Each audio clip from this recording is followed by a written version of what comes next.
Baik, assalamualaikum warahmatullahi wabarakatuh. Halo semuanya, kenalkan saya Iksan Mustaqim dari Oceanografi B dengan Dino 605012111300151.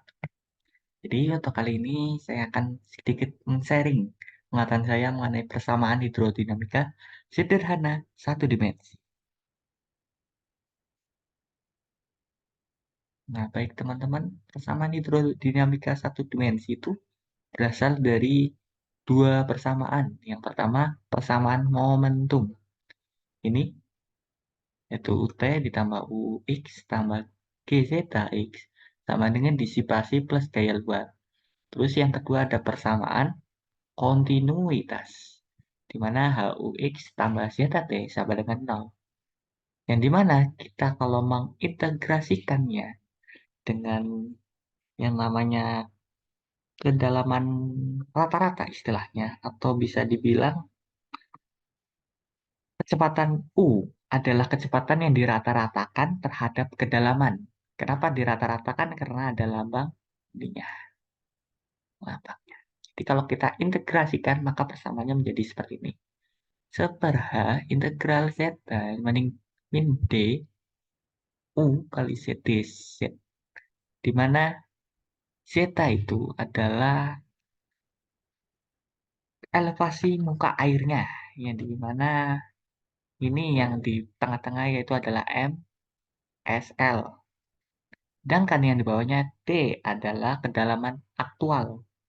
Dan jika digabung maka akan menjadi H, yaitu kedalaman total.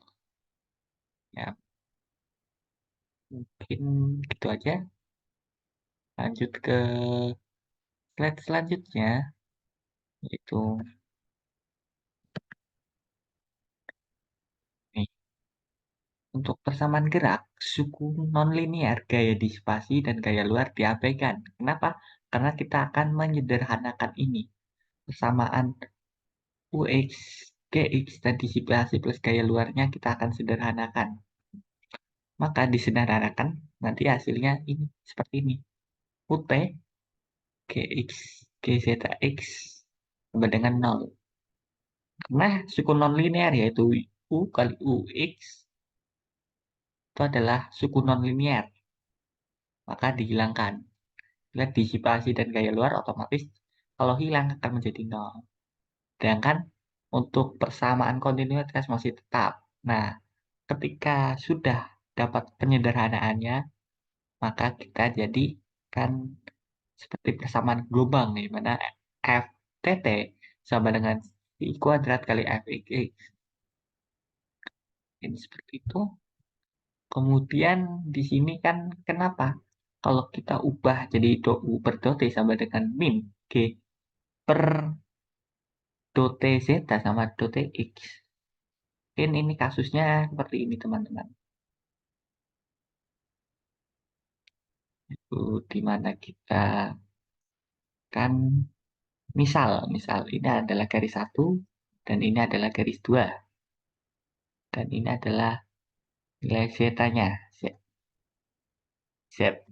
Nah, terus kalau seperti ini, maka zeta satu itu lebih dari zeta 2, maka menghasilkan sebuah gradien elevasi yang negatif, teman-teman. Nah, karena gradien elevasinya negatif, maka arus yang bergerak ke arah positif. Karena sesuai yang pernah kita pelajari waktu sekolah dulu, apabila ada istilahnya air, maka kalau air ini akan dari tempat yang tinggi atau elevasi yang tinggi ke elevasi yang rendah. Dan ini nilai X-nya. Sedangkan kalau kita ke kasus yang kedua, yaitu di mana nilai zeta satu ini zeta satu masih tetap 1, dengan ini zeta 2 dan elevasinya tinggian zeta 2, maka gradien elevasinya itu akan menjadi positif. Positif karena tinggi lah. Bisa kita buktikan dengan persamaan M sama dengan Y2 dikurangi Y1 per X2 dikurangi X1. Maka memang gradien elevasinya positif dan arus pun bergerak ke arah negatif karena ke kiri. Nih, sedangkan ini kan ke kanan.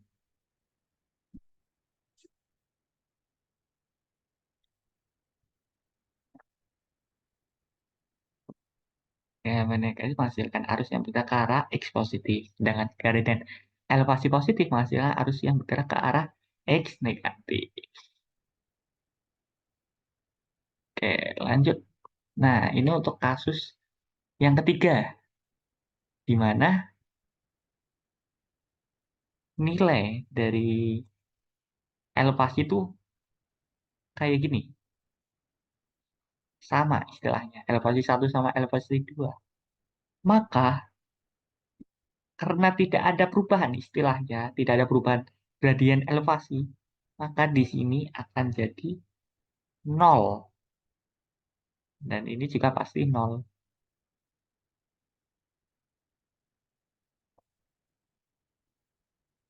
Gradien elevasi nol menyebabkan tidak ada arus atau pergerakan air. Karena sama-sama elevasinya, ketinggiannya sama. Maka akan jadi nol, nol. Oke, lanjut ke persamaan yang kedua, yaitu persamaan kontinuitas. Nah, persamaan kontinuitas ini kan sama kayak tadi jadinya min.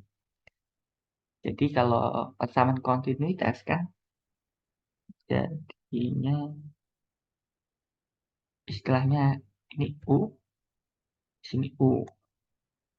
Sedangkan yang di atas tuh zeta, elevasinya sama. Nah, itu 1,2. Kalau U-nya lebih kecil, sedangkan U2-nya besar, maka yang akan terjadi itu akan seperti ini. Elevasinya turun. Kok bisa begitu? Ya karena gradien kecepatan arus itu ke arah ini misal sebuah bejana atau akuarium dimasukkan airnya sedikit, sedangkan yang bocor tuh lebih besar. Maka otomatis perubahan elevasi terhadap waktunya akan turun atau menjadi negatif. Singkatnya seperti itu, teman-teman.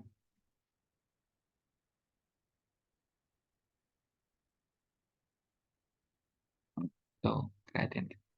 Ini menghasilkan perubahan elevasi terhadap waktu negatif. Elevasinya turun. Kemudian untuk kasus yang kedua, apabila kan elevasi pertamanya kayak gini, terus elevasi satu 2-nya kayak gini, sedangkan kecepatannya U1-nya lebih tinggi, sedangkan U2-nya lebih kecil, maka elevasinya pun akan naik. Kok bisa? Kita logikakan aja, di mana U1, yaitu air yang masuk ke bejana istilahnya, dan U2 itu adalah air yang keluar dari bejana karena sedikit istilahnya, maka perubahan gradiennya do T, do zeta per do T itu lebih dari nol. Tuh.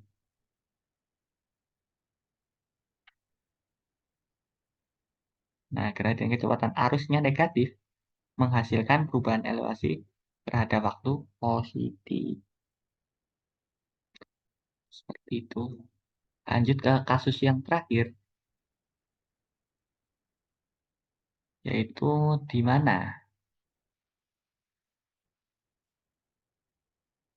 posisi U1 sama U2 itu,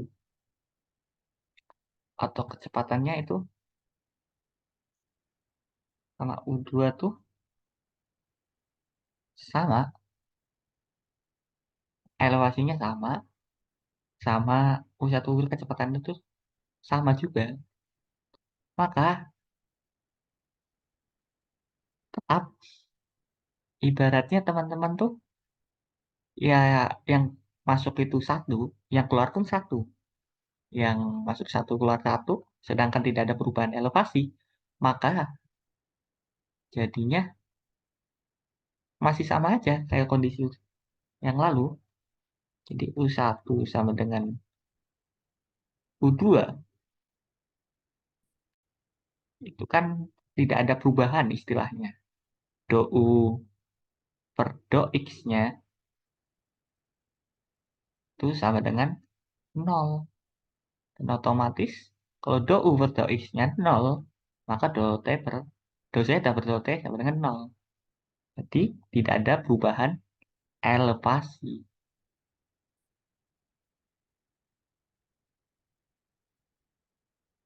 Kehadiran kecepatan arus nol menyebabkan tidak ada elevasi terhadap waktu atau elevasi mukanya muka air. Ya, mungkin itu saja sedikit sharing yang bisa saya bagikan. Mungkin kalau ada pertanyaan bisa hubungi saya saja di kolom komentar maupun di akun Instagram saya, itu di sana. Gitu aja, mohon maaf bila ada tutur kata yang salah. Sekian dan terima kasih. Wassalamualaikum warahmatullahi wabarakatuh.